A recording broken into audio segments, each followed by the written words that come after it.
So I'm going to talk about black magic today, in particular how it's done in Asian societies, in Asian cultures around the world.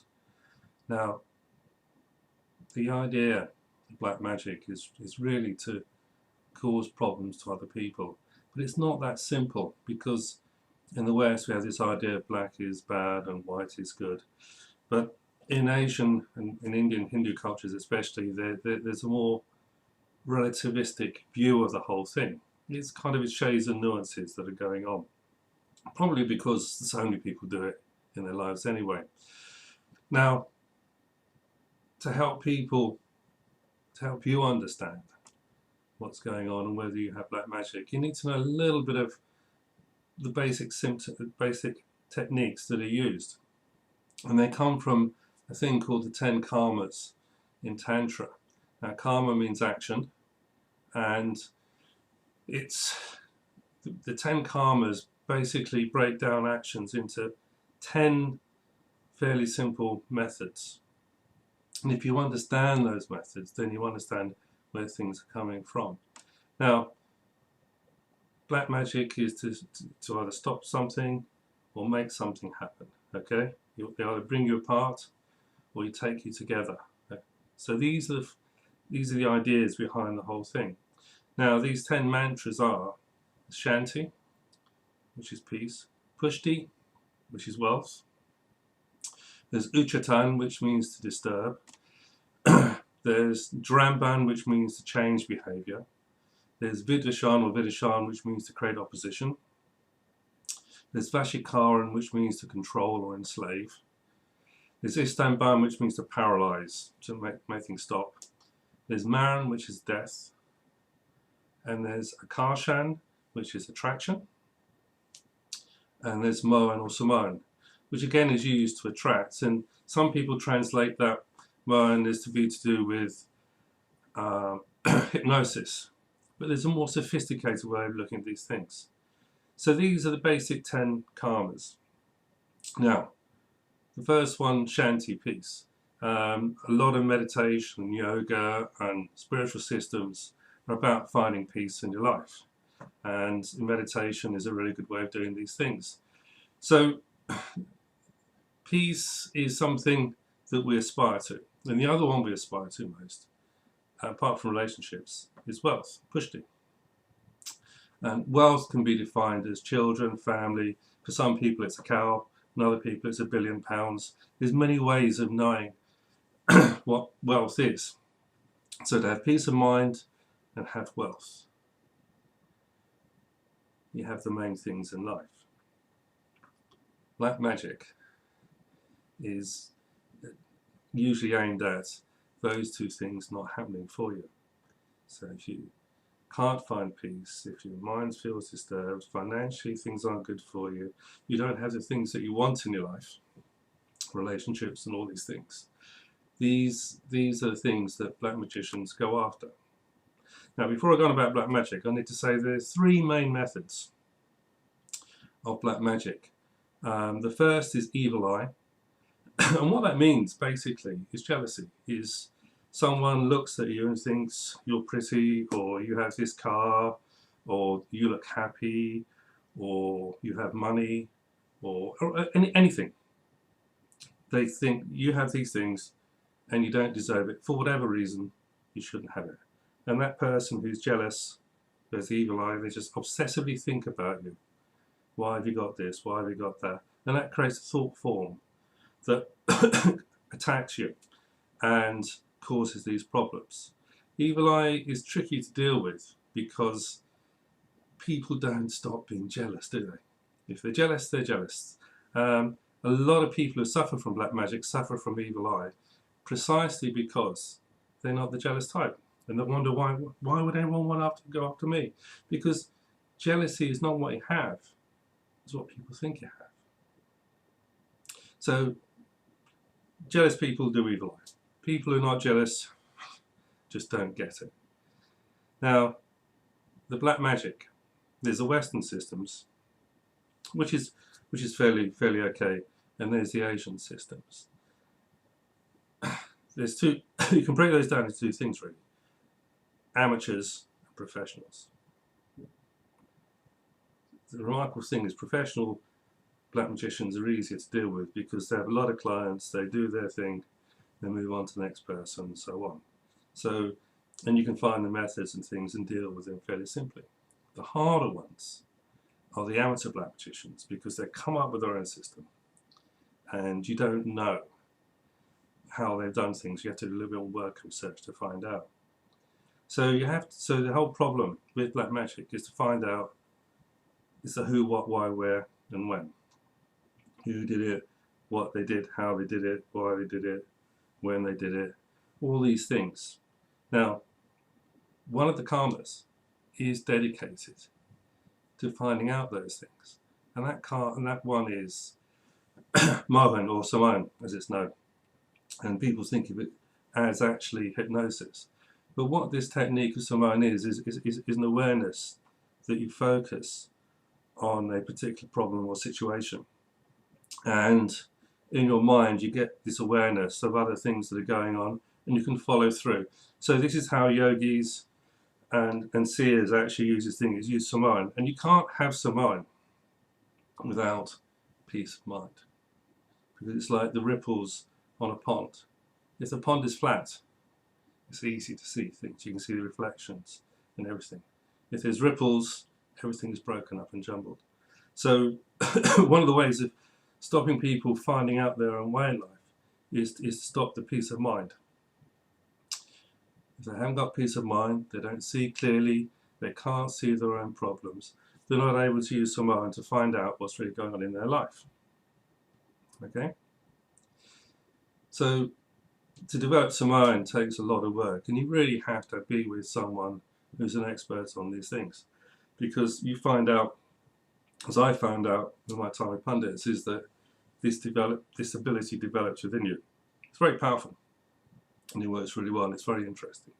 So, but it's not something, there isn't a sort of formula that you can do that says do this, although there are mantras and stuff that, you know, say they can do these things. So the first stage then is a mental thing, is to disrupt the mind so it can't think straight. And there's karmas to do that. One of them is uchatan, to disturb the mind, which is to create fear and all these negative things in your awareness, so you're scared of doing something. Phobias, paranoias, dark thoughts, evil thoughts, disturbing thoughts, all these things can be done with uchatan. And just having that in your life is going to disrupt your peace. You're not going to think clearly, you're not going to be able to see clearly with someone, and it will affect your wealth as well, and relationships. So, one that you will see a lot of is Vashikaran, to enslave or control. And people think that really means to control another person. But at a higher level, it's really to do with the control of the techniques of the 10 karmas. As you have Vashikaran, you're able to control Uchatan, Pushti, Dramban, Mohan, Akarshan, Maran. Did I mention Maran? I forgot that one, I think. Maran is death. And Istamban as well. And Vidishwan. So a lot of, you'll see a lot of Vashikaran love spells and things like this. It's a kind of misnomer in some ways, but it is possible to bring people to you. And the one you're going to use, now let's go back a bit. Let's talk about the bad stuff. There's Vidishwan, opposition. And that's used to create separation between people, to make people's enemies, to cause discord between people. So if you're not working together, you're working against each other. So Vidishwan is a powerful one for this, and it can be also used against enemies. But ultimately, you want your enemies to be your friends, don't you? And that's done through Akarshan. Akarshan is attraction. That's one of the primary ones for love, for bringing together. So you see a lot of Akarshan and Vashikaran. And there's also Mohan as well in this one too, which is all about bringing people together. Mohini is another word for it. So, so these are the ways of looking at these things. So we've done attraction, akasha. We've done uchatan, to disturb things. Samanamoan is also to attract, to attract. And this is also to do with the mental awareness that you can see you get inner visions, and you're able to change those things, those inner visions, through Vashikara and twin slave. And also Dramba, to change behavior. So if someone acts in a certain way towards you, you can use Drumban to change that behavior. But it also means changing actions in general. So if you want to give up smoking, say, one way would be to use Drumban, because you'll change the way you look at life and the way you deal with things. There's another way with Istamban, paralyzing. That's to stop things. So most of the time, their actions making things happen. People come together, or they separate, or you change the behavior. And Istamban is to paralyze or to stop everything. Now we have the Maran one there, death. Yes, it's people use this one a lot, although they don't say they do. But you can see this is to see something. So one way of using Maran would be able to say, stop smoking. Be helping on these things to stop, along with Dramban, all these things going on. And as you can see from the way I'm talking about these things, these 10 karmas can be worked together in combinations. Now, the way that you'll see them talked about is with mantras, which is meaning to say recite a verse from scripture. You have to do it 1,000 times, 100,000 times in a certain place, and start on a certain day, and all these things. There's yantras. Yantra means a machine, and yantra can be any kind of bit of. It's usually symbols written in a certain pattern on a parchment or paper or gold or some other sort of thing, and that is used. And that's you have to do that, make that create up on a certain day, and the person has to put that yantra in a certain place. So hopefully this has given you a little bit of an idea of basically, you're either attracting things or you're separating things. You're either creating something better, new, or you're destroying. So it's basically creation, maintenance, and destruction. When it's good, we don't want it to change, but actually we know it changes anyway. So everything's changing. And this is, so black magic in essence is to control, enhance, or make worse actions so they don't work for you. And in Arabic, Nodo, the phrase for healing for black magic is ruqya. And you may also find other words that are used for black magic, the jadu, jadutaka, and sifli.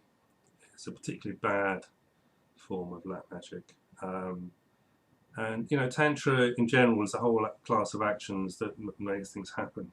Now the methods, this video is not about the methods of black magic, but it's something like sifli is particularly notorious because you use 30 things like shit and all that sort of stuff to actually, because normally you do magic in a pure clean environment, you richly wash, you have clean clothes, white clothes, or whatever you're going to do in a purified space. In the West we have magical circles. But in sifli in particular, blood, dirty things, menstrual blood, nasty stuff. But you have to understand that in Indian philosophy, in other philosophies around the world too, if something's created from God, it's spiritual, it's holy. Therefore, all these bad things are holy too. You can do it the opposite way around and say that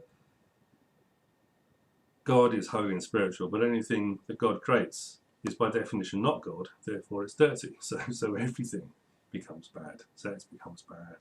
All these kind of things as well. So,